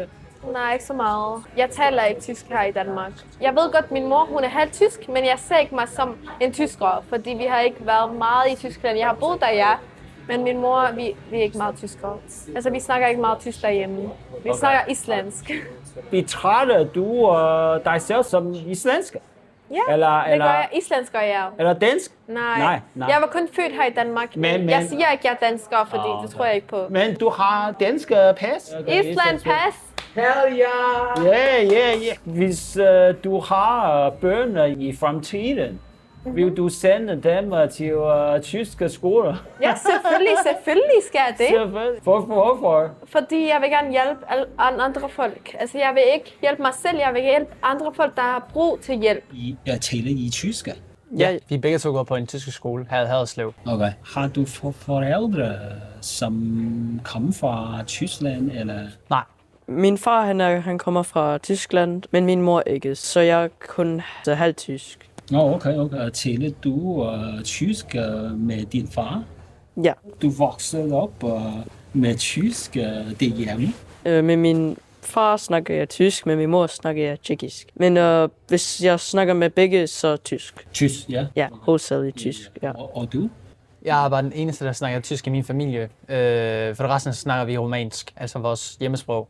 Ja, men jeg er den eneste, der sådan godt kan finde ud af tysk. Romansk, okay. Og for at sende dine forældre dig til en tysk skole? Det var fordi, da jeg kom her i 2013, så startede jeg med at gå i den tyske børnehave, som er lige ved siden af vores tyske skole. Det gav bare mest mening for mig til at starte over i den tyske skole, som blev sendt direkte fra den tyske børnehave til den tyske skole. Okay. Måske for dig også? Nej, jeg er faktisk ret ny i Danmark også. Jeg er kommet fra USA. Er du født i USA? Nej, først Tyskland, så USA, så Tyskland igen, så Danmark. Og Danmark er lige nu. Så er du født i Tyskland? Ja, Hamburg. Okay, Hamburg. Okay. Har du i tysk pas? Ja. Så betragter du dig selv som tysker? Jo, det skal jeg nemlig, fordi jeg har en tysk pas, men jeg har også en amerikansk pas. Jeg har 2, så jeg er bare halv-halv. Okay. Og du? Jeg har bare et romansk pas. Okay. Hvor lang tid har du boet i Danmark? Det her er mit 3. år i Danmark. 3 år i Danmark? Okay. Jeg har mange venner, som taler tysk her i Haderslev. Jo, alle fra vores klasse. Ja, og skole generelt. Ja, vi kender rigtig mange i Haderslev, der snakker tysk, fordi vi går på den tyske. Vi har nogen i vores klasse, de kan ikke snakke dansk så godt endnu, så de er sådan, fordi de kommer fra Tyskland til Danmark. Så du har mange venner, som kommer fra Tyskland og bor i Haderslev? Ja. Du også? Ja, vi går jo i den samme klasse. Vi har de samme venner. Samme venner, okay. Taler I med hinanden tysk? Ikke helt, fordi vi snakker hellere dansk. Selvom vi går på den tyske skole i Haderslev, der er mere i vores klasse, der snakker dansk end tysk, så vi prøver bare at snakke dansk. Du er fra Tyskland. Hvorfor ikke tale tysk med hinanden? Jeg gør det ikke for min sådan. Jeg kan ikke rigtig lide at tale tysk. Jeg synes bare, at det er sådan, ikke sådan svært. Jeg kan bare ikke lide at tale tysk. Jeg kan bedre lide dansk eller engelsk. Jeg er ikke helt så stolt over på den ene side til at være tysk, fordi der er mange folk, de laver antisemitiske ting over det, altså over 1945, og det kommer bare alt på sådan nogen. Så det er sådan, man er ikke sådan helt stolt af det på grund af Tysklands historie, og det er derfor, jeg snakker for eksempel med Rares, jeg snakker engelsk og dansk. Og det gør vi også med andre fra vores klasse, men hvis vi har tysk undervisning, så selvfølgelig snakker vi tysk. Du sagde tidligere, at du har venner, som kommer fra Tyskland og bor i Danmark. Så taler du tysk med dem? De prøver at snakke dansk med mig, men når de ikke kan sige noget, så de siger det bare på tysk. Jeg svarer på dansk. De taler tysk, og du taler dansk tilbage? Okay. Men vi forstår alle hinanden, ikke også? Ja, gør vi. Selvfølgelig. Interessant spørgsmål. Har I kærester, som taler tysk? Nej, ikke min taler ikke tysk, nej. Okay. Det gør min heller ikke. Nej. Vil du finde en kæreste i fremtiden, som taler tysk? Ikke helt, fordi jeg ved det ikke, det er bare sådan tyske piger, de er sådan lidt komplicerede. Okay. Der er de. Og du? Ja, altså jeg har egentlig ikke noget imod det, bare det er lige meget. Men du gik på tyske børnehave på tyske skoler? Det er lige meget for mig. Altså, jeg har ikke noget imod det. Hvis har du børn i fremtiden, vil du sende dem til en tysk skole? Hvis du fortsætter bor her i Nordslesvig? Det er faktisk en ret svært spørgsmål, men mine erfaringer på den tyske skole er faktisk bedre, end jeg troede, de ville være. Fordi jeg troede bare, at det ville kun være tyske der, og hvor kedeligt. Men der er faktisk også nogle danske folk der, og det er egentlig bedre, hvis man har et barn, at man sender dem, når de er yngre, til den tyske skole, fordi så kan de lære tysk og dansk. Fordi lille børn, de kan lære sprog meget bedre og meget hurtigere. Så hvis de vokser op med begge, ligesom Rares gjorde, så det er jo en fordel i livet, så jeg vil faktisk overveje det. Okay, overveje. Okay. Ja. Og du? Ja, det er i hvert fald et spørgsmål, som får mig til at tænke rigtig meget over det, fordi det gælder om, hvor vigtigt tysk kommer egentlig til at være for selve barnet. Jeg kan ikke sige fra nu af sådan, jeg sender dem direkte over til en tysk skole, fordi jeg har gået på en. Det kan jeg ikke sådan bestemme noget om endnu. Det er noget, som kommer i fremtiden, så jeg kan ikke rigtig sådan svare på det der spørgsmål. Jeg kunne godt tænke mig, hvis det er den samme skole, hvis jeg også kommer til at fortsætte med at bo her, så kunne jeg godt tænke mig, egentlig. Okay, så du vil jo overveje også? Ja. Betragter du dig selv som det tyske mindretal i Danmark? Nej. Okay, og du? Mine forældre, ja, men selv ikke. Jeg er ikke så stolt af det. Jeg vil hellere være dansker end tysker. Taler du tysk? Ja, altså jeg arbejder faktisk også nede i min gamle SFO, som der er tilkoblet den tyske skole her i området. Okay. Så jeg snakker tysk hver dag faktisk. Og hver dag? Ja. Wow, okay. Med alle mulige børn. Ja. Gik du på tyske skoler? Ja, jeg gik på den tyske skole, men så gik jeg på det danske gymnasium derefter. Voksede du op med tysk derhjemme? Ja, altså min mor, hun er også det tyske mindretal, så hun snakker altid tysk til mig. Okay. Og så svarer jeg bare på dansk til hende, men så har jeg så lært tysk gennem den. For ikke snakke tysk med din mor? Jeg tror bare, det er fordi, vi har vendt os til, at det har været sådan altid. Altså det er sådan, jeg altid har snakket med hende. Så at ændre det nu, det vil bare føles lidt underligt, tror jeg. Betragter du som en menneske fra de tyske mindretal i Danmark? Ja, på en måde, fordi også de venner, jeg har haft, altså deres forældre har jo også været tyskere, eller tysktalende, også bare opvokset på den tyske privatskole, så er det jo også bare det tyske mindretal, som der har lagt en stor del af det. Så på en måde, ja. Altså det er ikke så meget mere en del af mit liv, fordi jeg snakker ikke tysk med så mange af mine venner. Der er det mest dansk. Har du ikke mange venner, som taler tysk? Jo, altså jeg har mange venner, der taler tysk, men de er også danskere, så vi snakker bare dansk sammen, men de kan også tysk mange. Bare dansk med hinanden, og hvorfor ikke tysk med hinanden? Det virker bare ikke så naturligt for os, fordi vi også altid har snakket dansk med hinanden. Ja. Har du i tysk pas? Nej, Nej, dansk pas. Men din mor har tysk pas? Nej, hun er bare opvokset i, altså med et tysk mindretal, men hun er dansker. Okay. Har du en kæreste, som taler tysk? Nej, min kæreste taler desværre ikke tysk. Men hendes mor er faktisk tysk mindretal. Også? Mindretal også? Okay, men min kæreste gik ikke på tysk skole, så hun taler ikke tysk. Du sagde til mig tidligere, at du gik på først på tyske skoler, bagefter på danske skoler. Ja. Eller gymnasier. Ja. Så hvis har du børn i fremtiden, vil du sende dem til en tysk skole? Altså det kommer an på, om jeg stadig bor her, når det er for børn. Altså hvis det er, jeg stadig bor her, eller du ved, nede i Sønderjylland, så vil det helt klart være noget, jeg vil tænke over. Også fordi, at det giver mange muligheder i forhold til job senere hen. Altså hvis jeg kan tysk, så hjælper det jo mig her i gågaden for eksempel, så kan jeg jo tale med mange flere mennesker. Flere arbejdsmuligheder. Ja, det vil jeg. Altså, jeg vil i hvert fald sige, at det er en bonus. Altså, det er ikke, jeg tror ikke, det er en nødvendighed, at man kan tysk, men jeg tænker i hvert fald, det er en bonus. Fordi hvis der så kommer en tysker ind på ens arbejde, eller, så kan man jo... Som dig? Ja, for eksempel.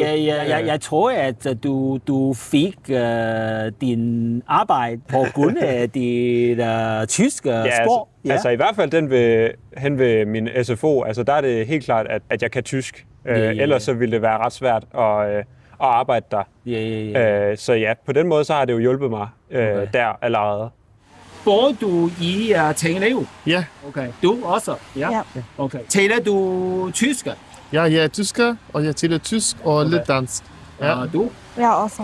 Okay. Hvorfor bor du i Danmark? Jeg har boet i Nordfrisland. Ja. Det er i Tyskland. Ja. Og vi kommer fra Brandenburg, det er Post-Berlin. Og du? Jeg bor i Mecklenburg. Min mor og min far er... Skift. Ja. Okay. Har du boet i Danmark i mange år? Jeg bor her i Danmark 3 år cirka. 3 år nu. Okay. Men jeg arbejder her i Danmark 17 år. Så betragter du dig selv som de tyske mindretal i Danmark? Ja. Vi er mellem BDN. Mellem BDN, ja? Ja. Okay. Min datter og min børn går også til tyske skolen her. Tyske skole, ja? Og i mange år? 1 år kun. Har du 1 år? Ja, 1 år. Okay. Ikke så langt. Har du mange venner, som taler dansk eller tysk? Ikke så mange. Jeg vil gerne have mere. Okay. Mine danske venner taler også tysk. Men jeg vil gerne mere klørende dansk, og det er svært her i Tinglev. Her bor så mange tyskere og så mange danskere, der taler tysk. Du går på en tysk skole, ja. Og jeg synes, at måske du har mange venner, som taler tysk, ja? Ja, i skolen, i klassen er alle taler tysk, men det halv er fra en dansk familie, men de taler tysk. Mine venner er dem med en tysk familie også, så klassen er split a little. Ja. Har du mange venner, som kommer fra de tyske mindretal, eller fra Tyskland? Er det fra Danmark eller fra Tyskland?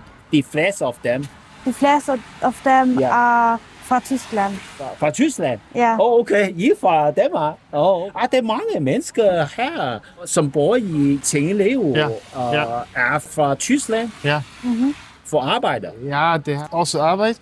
Ja. Mange mennesker i Tyskland vil ikke mere have det tyske politik. Skolesystem i Tyskland er ikke så godt, det er dårligt.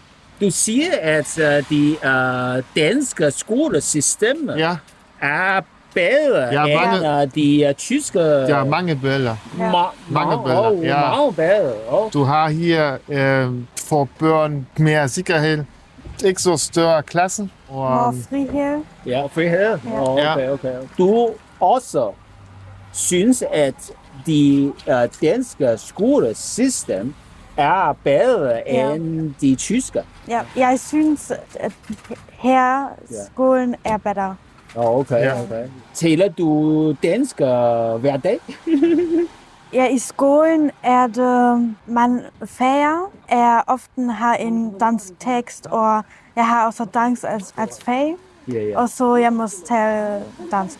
Men jeg har også ekstra dansk, så jeg kan lære det. Bor du i Sønderborg nu? Nej, jeg bor i Rødekro. Er du fra Tyskland? Ja, jeg er fra Tyskland. Okay. Har du boet her i mange år? Ja, jeg har boet her i 3 år. 3 år, okay. Og næsten 4 år. Betragter du dig selv som det tyske mindretal i Danmark? Ja, det gør jeg. Ja, okay. Har du i tyske pas, ja? Ja, jeg har en tyske pas. Danske pas også? Nej, ikke dansk. Så har du mange venner her i Danmark, som taler tysk? Ja, jeg har mange venner som taler tysk. Fordi jeg gik også på en tysk skole her i Åben Rå. Kommer de fra det tyske mindretal? Ja, det tror jeg. Er der mange mennesker her i Nordslesvig, som taler tysk? Ja, der er mest de tyskere, som taler tysk, men man snakker jo mest dansk her, her. Fordi man bor jo i Danmark. Jeg tror, man snakker flest tysk som tysker her, men også engelsk selvfølgelig. Ja, selvfølgelig. Taler du tysk hver dag? Ja, jeg taler tysk med mine forældre. Selvfølgelig. Men ikke med mine venner nu, fordi jeg går på en dansk skole lige nu. Og dansk skole lige nu? Okay. Ja, lige nu. Og før gik jeg på en tyske, og der taler jeg kun tysk. Har du en kæreste, som taler tysk? Nej, det har jeg ikke. Jeg har en veninde, som er dansker. Okay. Hvis du fortsætter bor i Nordslesvig, og du har børn i fremtiden, vil du sende dem til en tysk skole i Nordslesvig? Det kan godt være, men kun hvis min kæreste også er tysker. Men hvis jeg er sammen med en dansker, så tror jeg ikke på en tysk skole. Så tror jeg sender den til en dansk skole. Til dansk skole? Ja. For ikke tysk skole? Fordi man kan også lære tysk på en dansk skole, og så er det chancen i Tyskland og i Danmark også. Men man kan godt starte sende til en tysk skole, og så bagefter til en dansk skole. Bor du her i Sønderborg? Ja, jeg bor i Sønderborg. Jeg flyttede her for 3 år siden, fra Island. Så kommer du fra Island? Ja, jeg kommer fra Island. Okay. Taler du tysk? Ja, jeg taler tysk, fordi min mor er tysk. Og din far? Min far er islandsk. Islandsk, okay. Du taler islandsk med din far? Ja. Med din mor på tysk? Ja, tysk, men min mor kan også tale islandsk, fordi hun har også boet på Island for 16 år. Ja. For flyttede du til Danmark? Originalt ville vi bare flytte her for 1 år, men så kunne vi så godt lide det her. Det var flot, og det var noget nyt, og derfor har vi bestemt at være her længere. Så jeg bor her med min familie, og nu vil vi blive her i Danmark. Okay. Gik du på tysk skole her i Sønderborg? Ikke i Sønderborg, men i Åben Rå. Det er også et tysk mindretal. Jeg har aldrig gået på en dansk skole, men jeg har altid gået på et tysk skole her i Danmark. Så nu går jeg på et tysk gymnasium. Og tyske gymnasium? Ja, her i Åben Rå. Ja. Har du mange venner, som taler tysk med dig? De fleste af mine venner kommer fra Tyskland. Vi snakker tysk på tyske skole, men vi også lærer dansk. Jeg også har danske venner, men mest tysk. Mest tysk, okay. Taler du tysk hver dag? Ja, næsten hver dag. Jeg går ved der på skolen, der snakker jeg altid tysk, og hvis jeg er med min familie, snakker jeg også tysk. Din far også snakker tysk? Ja, han har lært tysk, så han forstår alt. Så du taler tysk med din far, ikke islandsk? Begge to, okay. Min bedste sprog er islandsk, men i dag snakker jeg mere tysk, fordi jeg bor her. Jeg er tysk mindretal. Ja, så har du i tysk pas? Ja, en tysk pas, ja. Okay. Du bor her i Danmark i mange år? Ja, 3 år. 3 år. Betragter du dig selv som tysk mindretal i Danmark? Jeg vil se mig selv som tysk mindretal her i Danmark, fordi jeg er tysk, som bor i Danmark, her i Nordslesvig, og jeg går på en tysk skole, og jeg har tyske venner. Jeg arbejder ikke i det tyske museum. Har du en kæreste, som taler tysk? Nej, jeg har ingen kæreste. Så er det vigtigt for dig at finde en kæreste, som kan tysk? Nej, fordi tysk er ikke mit hovedsprog. Mit første sprog er Island, så kommer engelsk, og så kommer tysk. Derfor, hvis jeg kan kommunicere med min kæreste, så bliver det fint. Det er lige meget, hvilket sprog. Okay. Hvis du har børn i fremtiden, vil du sende dem til en tysk skole? Her? Ja, måske. Hvis jeg stadig bor her, så kan jeg godt være her.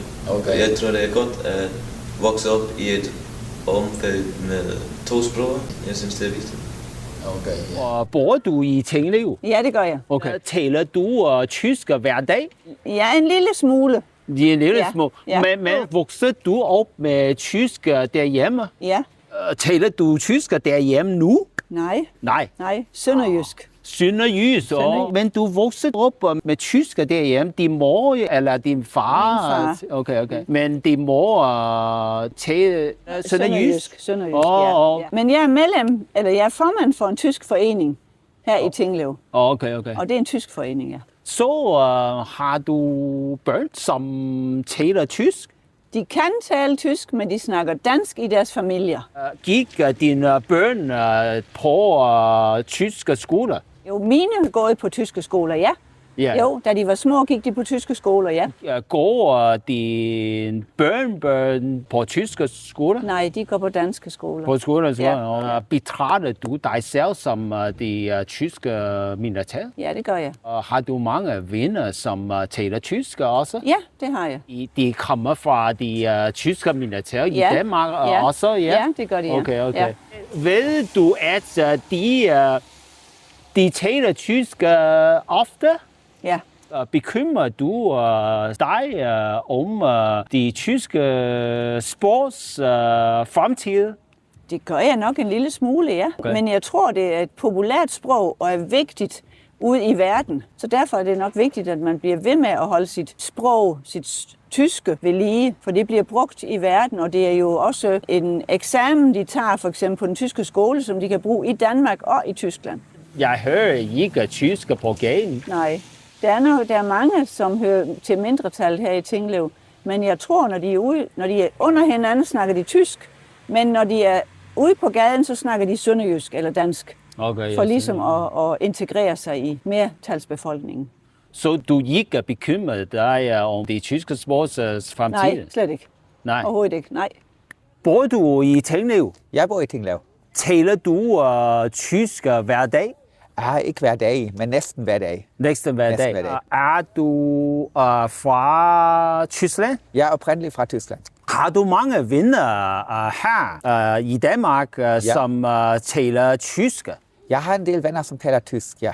Kommer de fra det tyske mindretal i Danmark? Mange kommer fra det tyske mindretal, men der er også mange, der er danskere og har lært sig tysk. Så der er også en del tyskere, som er flyttet til Danmark, som jeg har som venner. Og som også taler dansk, men som hovedsageligt taler tysk. Taler du tysk med din kæreste? Ja. Okay. Ja. Er din kæreste fra Tyskland, eller? Oprindelig fra Tyskland, ja. Ja. Så betragter du dig selv som tysker eller dansker? Det er lidt imellem, fordi mine danske venner siger, at jeg er meget dansk i hjertet eller i sjælen, men jeg har jo også familie og så videre i Tyskland, så jeg er lidt imellem det hele. Så betragter du dig selv som de tyske mindretal i Danmark også? Ja, nu ja, selvfølgelig, fordi jeg kommer jo fra en tysk familie, og mine forældre taler også tysk, og og jeg bor i Danmark, og derfor er jeg en del af det tyske mindretal, selvom det er ikke det gamle tyske mindretal. Har du et tyske pas? Ja, det har jeg. Hvad med det danske pas? Jeg har kun det tyske pas. Jeg er kun tysk statsborger. Okay. Men jeg har søgt om det danske pas, og det kommer også en gang imellem. Hvor bruger du de tyske sprog nu? Jeg bruger det faktisk en del på arbejdet. Fordi, på arbejdet? Okay. Ja, vi har både danske og tyske medarbejdere. Og derfor taler vi lidt dansk, lidt tysk, lidt midt imellem, når vi begynder faktisk tit på tysk, og så taler vi dansk, og så begynder vi på dansk og taler tysk derefter. Vi blander det hele lidt på arbejdet. Er der mange mennesker i Tinglev kan tysk? Ja, det er virkelig mange. Det kunne man mærke særligt under coronatiden, fordi det var jo spærret for tyske turister og så videre det hele. Okay. Og selvom det var spærret for tyske turister, kunne man høre meget tysk på gaden, og det var virkelig interessant at se. Jeg hører ikke tysk på gaden. Jo, det gør man. I butikken? Ikke i butikken, men når man går rundt og hører folk tale med hinanden, og især ved den tyske sportshal og så videre, der hører man meget tysk. På gaden også, ja. Bekymrer du dig om de tyske sports fremtid i Nordslesvig? Nej, ikke alt. Fordi vi har jo så mange tilflyttere, der kommer fra Tyskland, og der taler tysk i det daglige med deres familier og så videre. Og derfor er jeg slet ikke bekymret. Jeg er bare lidt bekymret for dialekten. Faktisk mange fra den tyske mindretal, som taler sønderjysk. Hvis har du børn i fremtiden, vil du sende dem til en tysk skole eller dansk skole? Til en dansk skole. Dansk skole? Ja. Okay. Men hvorfor ikke tysk skole? Jeg ved ikke rigtigt. Jeg synes, at det danske system er lidt bedre i det hele. Man investerer mere i børn fra den danske side, end man gør fra den tyske side. Og det er nok derfor. Du synes, at de danske skolesystemer er bedre end det tyske? Ja, det er det. Og på hvilken måde? Det er, fordi i Danmark investerer man meget mere i dannelse, og det er ting. Det er nok det. Det er så meget. Det er også det der system med den danske efterskole, eksempelvis, og højskolen og det hele. Det er lidt mere end bare at lære sig matematik og engelsk og så der. Det er lidt mere i det danske system. Og i Tyskland er det meget formelt, og man læser ikke så meget ud over det normale, som matematik og engelsk og så videre. Okay.